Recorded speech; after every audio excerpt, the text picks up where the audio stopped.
पेछनेर दिके शाक सब्जीर बागान, पीछे में सब्जी का बागान था। सजने गाछ, एकटी बेल गाछ और कोएकटी नारिकेल और आमेर गाछ। सजने बोलकर के एक सब्जी है, उसका एक उसके कुछ पेड़ थे, पौधे थे। एक बेल गाछ अर्थात की एक बिल्व वृक्ष था, और कुछ कुछ नारियल अर्थात की कोकोनट और मैंगो के ट्री थे, आम के पेड़ थे। एकटी पुष्करिणियों छिलो, एक तालाब भी था। माने मठ के पीछे के जो बड़ा सा एक बागान था उसकी बात कर रहे हैं। उसके भीतर में एक तालाब भी था। बागाने शाक सब्जी बड़ो विशेष किछु होतो ना। बागान में सब्जी वगैरह बहुत ज़्यादा होता नहीं था। डेंगो डांटा, दो चारटा कुमड़ो, शशा, कला इत्यादि। माने ये जो सब ड्रम स्टिक होता है, फिर ये होता है कुमड़ो, शशा अर्थात की ये ककुम्बर, एक कोला अर्थात की केला, बनाना वगैरह सब कुछ होता था। एक उड़े माली छिलो, एक उड़िया माली था। माली अर्थात की गार्डनर, वहाँ पे वो गार्डन की थोड़ी बहुत रखवाली किया करता था, तो वो था उड़िया। उड़िया अर्थात की उड़ीसा वासी। ताके केलो बले डाकतो, उसको लोग केलो बोल करके पुकारते।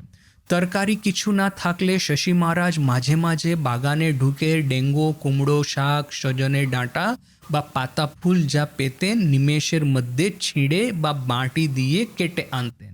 यदि मठ में खाने के लिए कुछ नहीं रहता था, बाहर से ये सब्जी तरकारी वगैरह खरीद करना मुश्किल हो जाता था, वेजिटेबल्स खरीद करना मुश्किल हो जाता था, तो उस समय क्या करते, ये शशि महाराज अपने मटकी माँ, माने सब लोग उनको कहते थे मटकी माँ, अर्थात कि वो सबके लिए पहले तो ठाकुर को भोग लगाना है, तो उन्हीं को तो खाने पीने की चिंता करनी है। फिर वो सभी गुरु भाई तो क्या है कि सब कहाँ वो जब ध्यान में पड़े हुए हैं, तो उनके मुंह खोल करके वो जो राइस वगैरह है, राइस का बोल बना करके उनके मुंह में बिठा देते थे।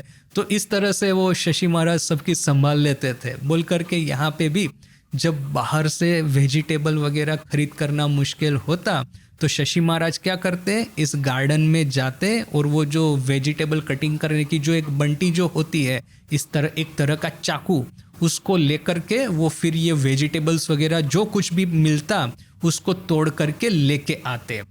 उन्हें निमेषेर मध्य क्षण भर में तोड़ करके लेके आते, फटाफट जाते, फटाफट तोड़ते और फटाफट चले आते।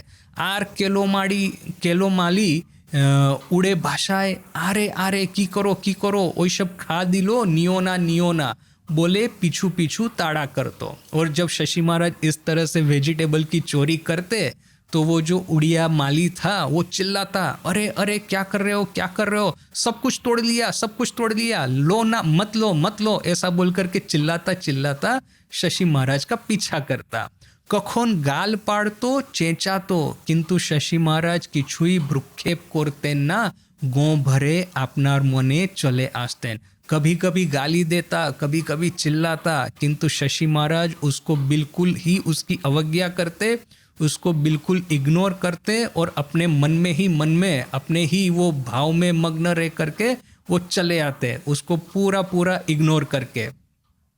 यही नहीं, ये शकले मिले खूब हाशी स्फूर्ति होतो। ये सब लेकर के कि शशि महाराज देखते हैं कि बाकी सब गुरु भाई तो देख रहे हैं कि शशि महाराज जाते हैं गार्डन में, वेजिटेबल चोरी करके ले आते हैं, और ये जो उड़िया माली है वो चिल्लाता रहता है, गाली भी देता है, बोलता है अरे क्या कर रहे हो, मेरा सब वेजिटेबल चोरी कर रहे हो। और शशि महाराज उसके सामने देखते भी नहीं है, पूरे अपने भाव में जाते हैं, अपने भाव में आते हैं। तो इसको देख करके बाकी जो गुरु भाई थे वे लोग काफ़ी हंसी मजाक किया करते। मठेर जाई होक, मठेर शकलेर संगे केलो मालिर बेश प्रीतिर भाव छिलो। किंतु जो भी है, ये जो उड़िया माली था ये केलो माली, उसका भले ही चाहे शशि महाराज को गाली गलौज देता रहता, भले ही चाहे चिल्लाता रहता, किंतु मठ के गुरु भाइयों के साथ में उसका बड़ा प्रीति का संबंध था, बड़ा मित्रता का भाव था। जखन सुविधा होतो ताके प्रसाद मिष्टान्न आदि देवा होतो। और जब ये बलराम बाबू है न कि सुरेश बाबू है न कि मास्टर महाशय है, उनकी कृपा से मठ में यदि कोई मिठाई है, मिष्टान्न है, ऐसा कुछ आता था, तो फिर उसमें से ये केलो माली को भी देते थे, बोल करके उसके साथ में अच्छा एक प्रीति का संबंध था। और ये केलो माली भी वैसे तो चिल्लाता था मुंह से जोर जोर से, अरे चुरा लिया करके, किंतु सही सही में वो शशि महाराज को रोकता नहीं था, कंप्लेन नहीं करता था। तो ये एक क्या कहेंगे कि एक मधुर संबंध इसके साथ में था।